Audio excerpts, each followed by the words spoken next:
Goeiedag almal, dit is Theo. As daar nou een ding is wat soos 'n paal bo water staan, dan is dit die waarheid van God se woord wat sê, jy is sy maaksel. Efesiërs 2 vers 10 sê dit baie duidelik vir ons, want ons is sy maaksel, geskape in Christus Jesus tot goeie werke, wat God voorberei het, sodat ons daarin kan wandel. Nou hierdie woordjie maaksel is in Grieks poiema, wat in hierdie konteks dui op die dag toe ons wedergebore is. Hierdie woord poiema kom van die woord poietes, wat dui op 5 baie belangrike aspekte, wat dui op die bemoeienis wat die Here met ons maak. Eerstens sê die woord, jy is versigtig gemaak en gevorm met die kunstige hande van God. 2 Korintiërs 5 vers 17. Daarom, as iemand in Christus is hy 'n nuwe skepsel. Die ou dinge het verbygegaan. Kyk, dit het alles nuut geword. En dan tweedens, jy is gemaak met 'n spesifieke doel. Die Here het aan iets gedink terwyl hy jou poiema, terwyl hy jou gemaak het.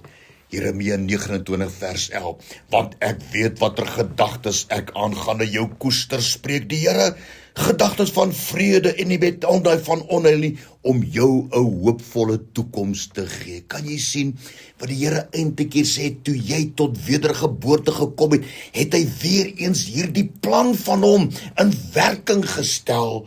Het jy dit dalk weer gemis in jou lewe? Daarom doelwit moet wees, Here, ek wil wees wat U my gemaak het. Dan derdens, hierdie poiema proses is met groot krag en entoesiasme van God uitgevoer. Genesis 1 vers 26, en God het gesê, laat ons mense maak na ons beeld, na ons gelykenis, en laat hulle heers. Is dit nie wonderlik nie? Kan jy sien wat se verantwoordelikheid die Here op jou geplaas het? En hoe vertrou die Here jou nie? Hy glo in jou. Daarom, moenie net doen wat jy wil doen en waar jy dit wil doen nie. Doen wat die Here sê jy moet doen. Jou werk, jou besigheid, jou studies. En dan vierdens, die Here was uit direk betrokke by die poiema proses. Hy het die taak aan niemand anders gedelegeer nie. Jy's gebore deur die Heilige Gees. Genesis 1 vers 27 en 29, en God het die mens geskape na sy beeld, en hy het hom geseën en vir hom gesê, wees vrugbaar en vermeerder en vul die aarde, onderwerp dit en heers oor alles. Kan jy sien, baie keer blameer ons die Here vir die wanorde op aarde en selfs soms die wanorde in ons lewens. Maar die Here het gesê, veral toe ons tot wedergeboorte gekom het, gewas met die bloed van Jesus, gevul met sy krag en sy gees. Ek gee jou beheer, jy moet beheers oor alles.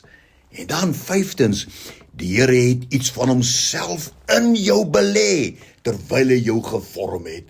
Genesis 1 vers 27, en die Here God het die mens geformeer uit die stof van die aarde, en in sy neus die asem van die lewe geblaas, so het dan die mens 'n lewende siel geword, en die Bybel sê, groter is hy wat in jou is, as hy wat in die wêreld is.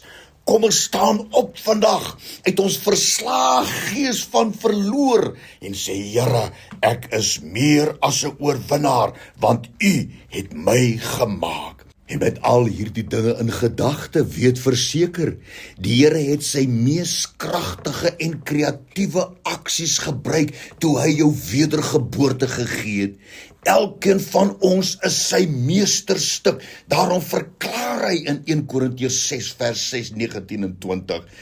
Weet julle nie dat julle liggaam 'n tempel is van die Heilige Gees wat in julle is, wat julle van God het, en dat julle nie aan julleself behoort nie?